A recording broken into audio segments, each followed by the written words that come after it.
ओम शांति। आज 18 मार्च 2024 है। हमारा लक्ष्य ही है डबल लाइट फरिश्ता बनना। तो डबल लाइट फरिश्ता सहज रीति से हम कैसे बन सकते हैं, आइए आज के स्लोगन द्वारा जानते हैं। बाप के साथ रहकर कर्म करो तो डबल लाइट रहेंगे। ये देखा गया है और स्वयं का सर्व का अनुभव भी है कि जब हम योग में बैठते हैं तो बहुत अच्छी अनुभूतियाँ हम करते हैं, बहुत अच्छी स्थिति को हम बना भी लेते हैं। लेकिन जब हम कर्म में आते हैं तो धीरे धीरे वो स्थिति साधारण और साधारण से धीरे धीरे बिगड़ने भी लगते हैं। इसलिए विशेष रूप से बाबा कहते हैं कर्म और योग का बैलेंस रखो।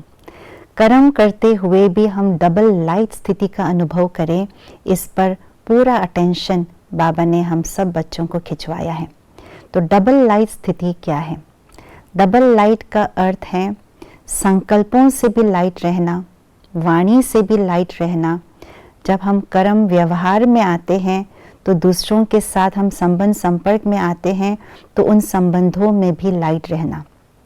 अगर हमारे संकल्पों में व्यर्थ संकल्प है, नकारात्मकता है, दूसरों के प्रति अवगुण दृष्टि रखते हैं तो वो संकल्पों में लाइट नहीं रहते, डबल लाइट नहीं रहते हैं।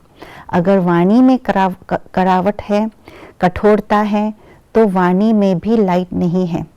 और जब संस्कारों के टकराव होते हैं, ईगो क्लैशेस होते हैं, तो संबंध संपर्क में भी लाइटनेस नहीं होती है।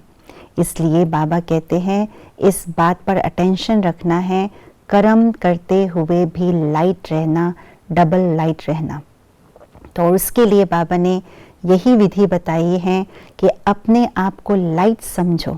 मैं आत्मा लाइट हूँ, प्रकाश स्वरूप हूँ और किसकी संतान हूँ? उस लाइट की संतान हूँ। शिव बाबा भी लाइट, तो ब्रह्मा फरिश्ता भी लाइट, क्योंकि उनकी जो काया है वो भी लाइट की काया है।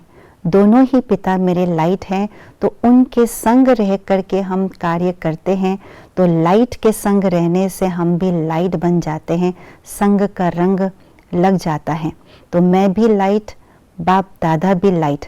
तो ऐसे लाइट के संग में रहकर लाइट की स्मृति से हम कोई भी कार्य करते, बोलते संकल्प चलाते हैं तो डबल लाइट फरिश्ता स्थिति को हम सस्टेन कर पाते हैं।